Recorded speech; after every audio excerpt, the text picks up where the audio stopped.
अगर आप भी अक्षय तृतीया पर सोना खरीदने की सोच रहे हैं तो जरा रुकिए, क्योंकि सिर्फ सोना ही नहीं, ऐसी 5 चीजें हैं जिन्हें खरीदना आपके जीवन में स्थायी लक्ष्मी ला सकता है। ये सिर्फ परंपरा ही नहीं, बल्कि शक्तिशाली उपाय हैं जो आपके जीवन को बदल सकते हैं। अक्षय तृतीया का मतलब ही होता है वो तिथि जिसका फल कभी समाप्त नहीं होता। यह वैशाख शुक्ल पक्ष की तृतीया को आती है और इसे अबूझ मुहूर्त कहा गया है। मतलब कोई भी काम बिना किसी विशेष मुहूर्त के किया जा सकता है। पौराणिक मान्यताओं के अनुसार इसी दिन भगवान परशुराम का जन्म हुआ था। सतयुग और त्रेता युग की शुरुआत इसी दिन मानी जाती है। भगवान विष्णु ने नर नारायण अवतार भी इसी दिन लिया था। समुद्र मंथन से अमृत कलश भी इसी दिन प्राप्त हुआ था। इसीलिए इस दिन किया गया कोई भी शुभ कार्य, दान, पूजा, खरीदारी जीवन में अक्षय फल देता है। अब जानते हैं उन 5 चीजों के बारे में जिनकी खरीद अक्षय तृतीया पर धन, सुख और समृद्धि को आमंत्रित करती है। पहला, सोना या चांदी। सोना सिर्फ धातु नहीं, देवी लक्ष्मी का प्रतीक है।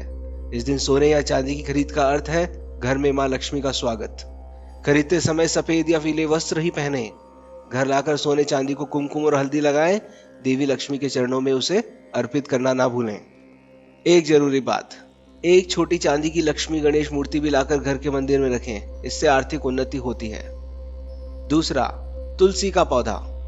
तुलसी माता को देवी लक्ष्मी का ही एक रूप माना गया है। तुलसी का पौधा घर में लगाने से नकारात्मक ऊर्जा समाप्त होती है और सात्विकता आती है।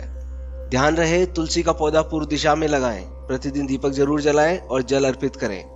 ओम तुलसी नमः मंत्र का जाप करें। ध्यान रखें, तुलसी जहां होती है वहां पितृदोष नहीं टिकता है और ग्रह क्लेश कम होता है। तीसरा, धार्मिक ग्रंथ या श्रीमद् भगवद गीता। धन का अर्थ केवल भौतिक समृद्धि ही नहीं होती, आत्मिक समृद्धि भी उतनी ही जरूरी है।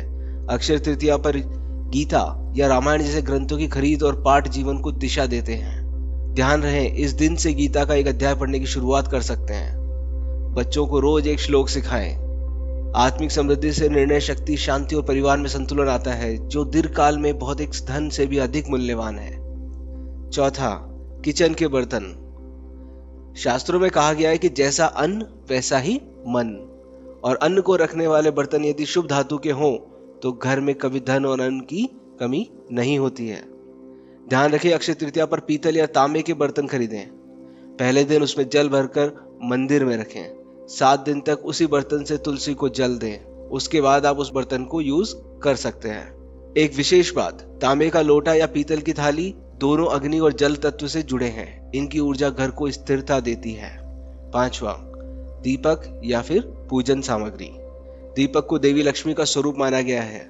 नया दीपक लाकर उसमें शुद्ध घी का दीपक जलाना और लक्ष्मी जी का ध्यान करना बहुत ही शुभ माना गया है। ध्यान रहे, नया दीपक मिट्टी या पीतल का ही लाएं। उसमें गोघृत, जिसे गाय का घी भी कहते हैं, भरें और शाम को मुख्य द्वार और मंदिर में जलाएं। ध्यान रखें, दीपक घर की नकारात्मक ऊर्जा को जलाकर सकारात्मक ऊर्जा में बदलता है। अब एक बोनस टिप, क्या ना खरीदें। अक्षय तृतीया के दिन लोहे की वस्तुएं, काले कपड़े, नुकीले सामान, ये सब चीजें नहीं खरीदनी चाहिए। इनसे नकारात्मक ऊर्जा बढ़ सकती है। पुराने टूटे सामान की खरीद या उपयोग से जरूर बचें। तो दोस्तों, आप इस बार अक्षय तृतीया पर क्या खरीदने वाले हैं, सोना, तुलसी या गीता? कमेंट में जरूर बताइए। और अगर ये जानकारी आपको उपयोगी लगी हो तो वीडियो को लाइक करें, शेयर करें अपने दोस्तों और परिवारजनों के साथ, और चैनल को सब्सक्राइब करना ना भूलें। आप सभी को अक्षय तृतीया की हार्दिक शुभकामनाएं, जहां हर कार्य बने अक्षय और हर दिन हो समृद्ध। जय श्री हरि।